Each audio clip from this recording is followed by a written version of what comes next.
Hello বন্ধুরা, সবাই কেমন আছো? রান্নাবান্না চ্যানেলে তোমাদের সবাইকে স্বাগত।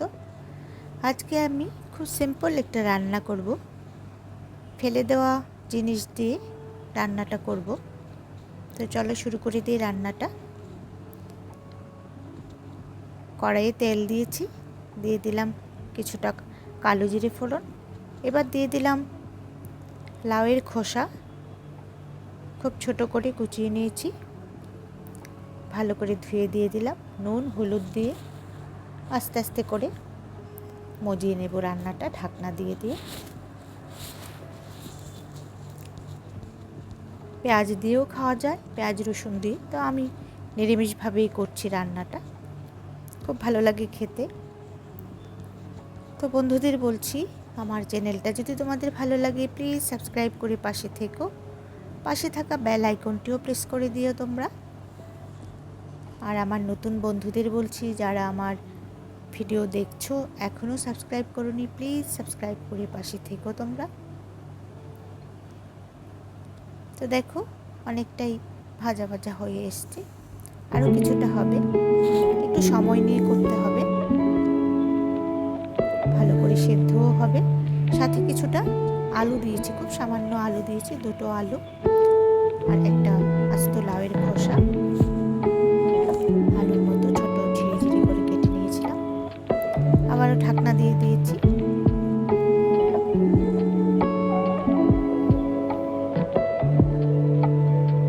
আবার একটু নাড়াচাড়া করে নিচ্ছি।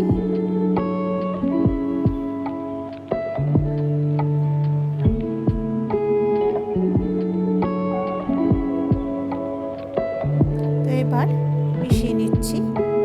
এখানে পরিমাণ মতো সাদা তিল বেটে নিয়েছি, সাথে কাঁচা লঙ্কা। এবার ভালো করে মিশিয়ে আরও কিছুক্ষণ ঢাকনা দিয়ে রাখবো। সাদা তিল স্বাস্থ্যের জন্য খুব উপকারী, আমরা সবাই জানি। সাদা তিল শরীরকে ঠান্ডা রাখে, চোখের জন্যও খুব ভালো।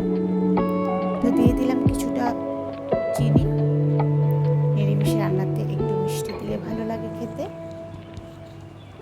তো আরও কিছুক্ষণ নাড়িয়ে নিলাম। এটা তো ভাজা হবে না বলতে পারো, চচ্চড়ি টাইপ হবে। হয়ে গেল রান্নাটা।